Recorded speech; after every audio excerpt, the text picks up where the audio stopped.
Sunday dinner at the family estate had always been a tradition, but tonight felt different. More formal. More final. The mahogany dining room table was set with Mom's best china, and all three of my aunts were present.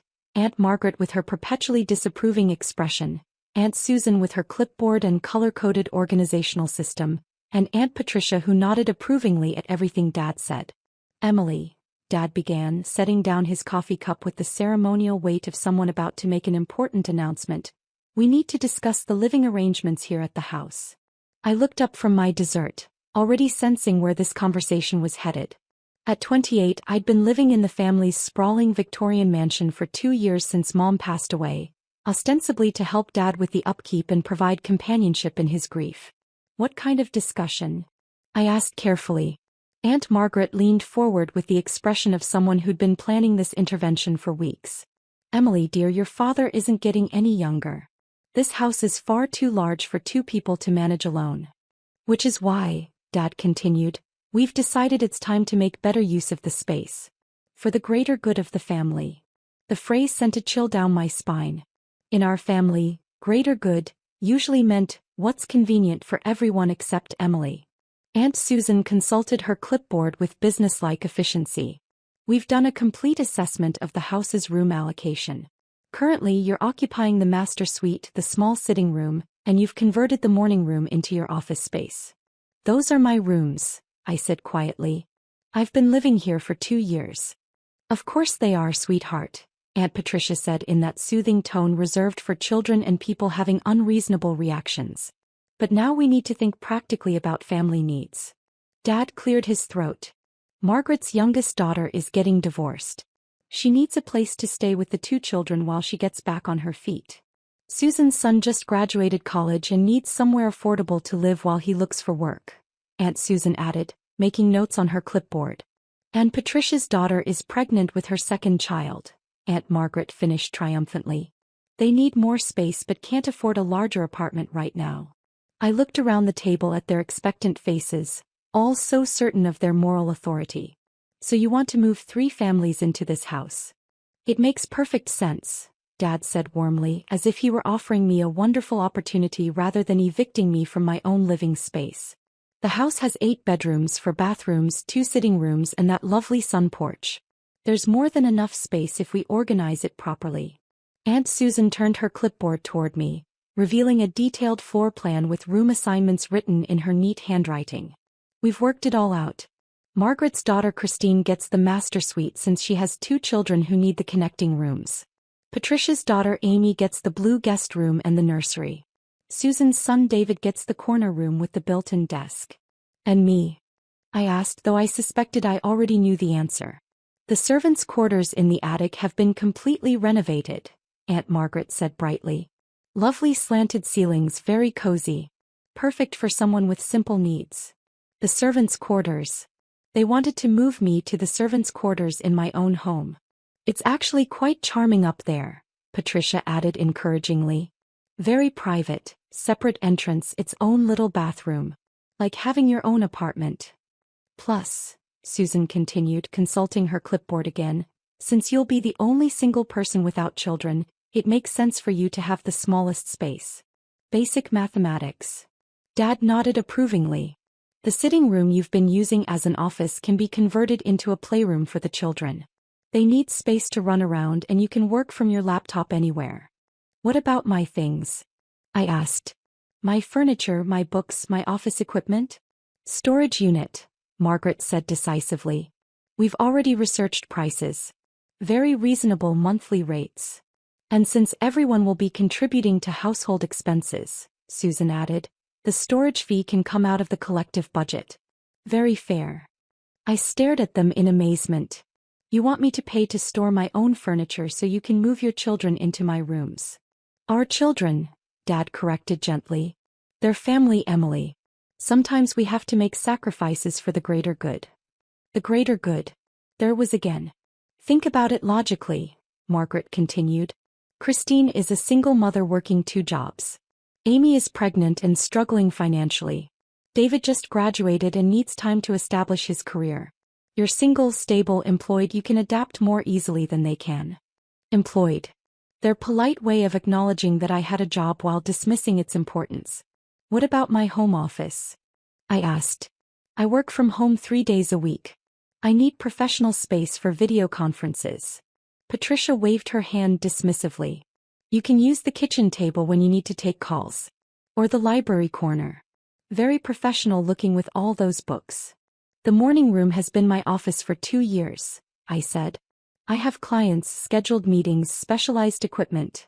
Emily, Dad said in his patient voice, you're being unnecessarily difficult about this. We're not asking you to leave. We're asking you to share. To be generous with family members who need help. Aunt Susan made another note on her clipboard. Actually, speaking of sharing, we'll need to establish a schedule for the kitchen and laundry facilities.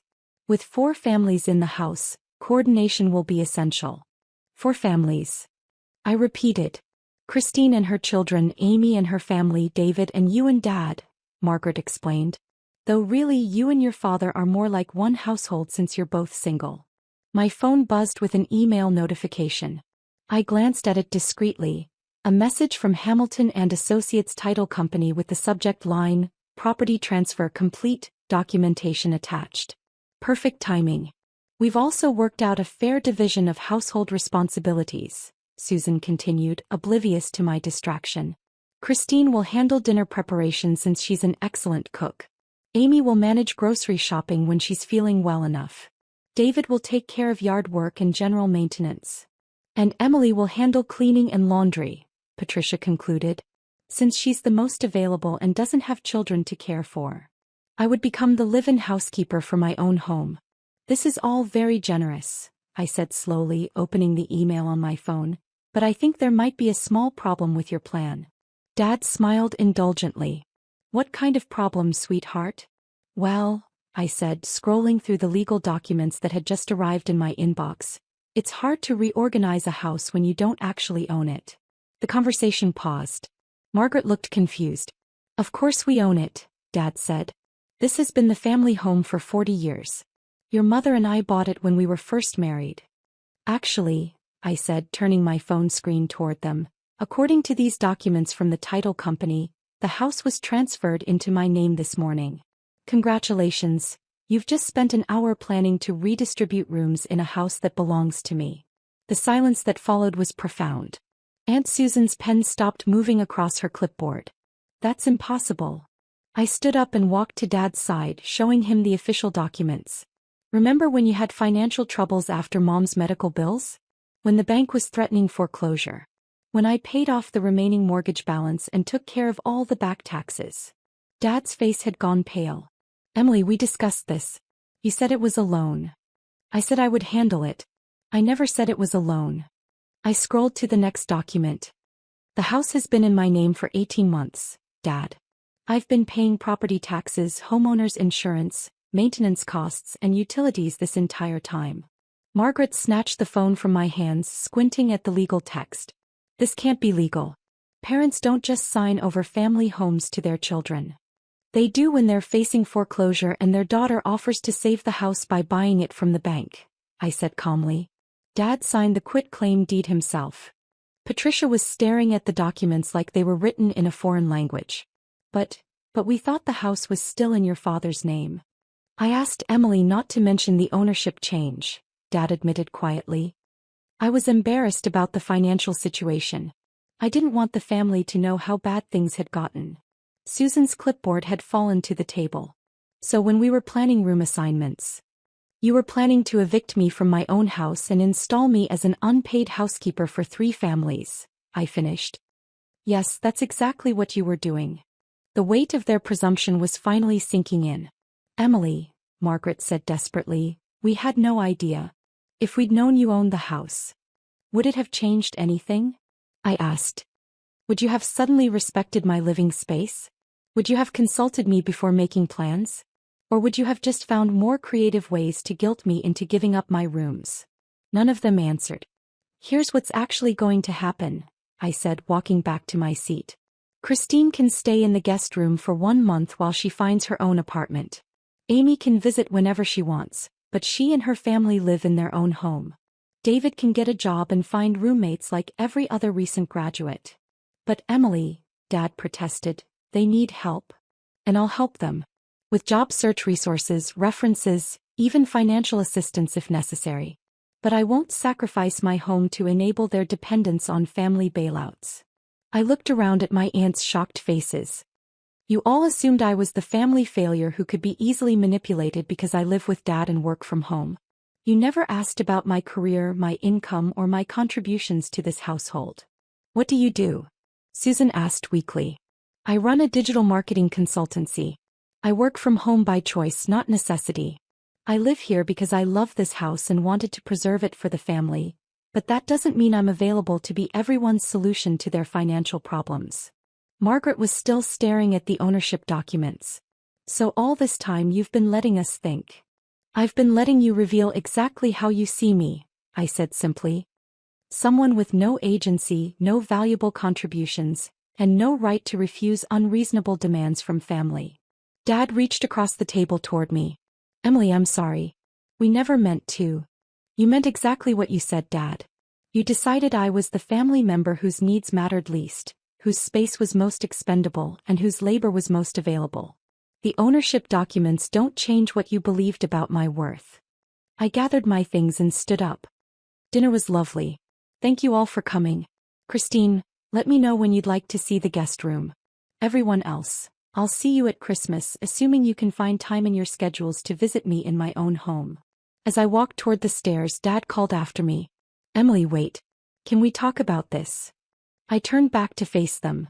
My father and 3 aunts who'd spent the evening planning to exile me to servants' quarters while assigning me cleaning duties in a house I owned. Dad, we can absolutely talk. But next time, maybe we should start the conversation with, Emily, what do you think? Instead of, Emily, this is what you're going to do. 6 weeks later, Christine found a wonderful apartment closer to her children's school. David got a marketing job through one of my client connections. Amy and her husband worked out their space issues by converting their garage into a nursery. Dad and I had several long conversations about respect, assumptions, and the difference between helping family and being exploited by family. He still lives in the house, my house, but now he asks permission before making plans that affect my space. And every Sunday we still have family dinner. But now it's at my invitation in my dining room with my rules about who gets to make decisions about room assignments. The servants' quarters remain empty just the way I like them.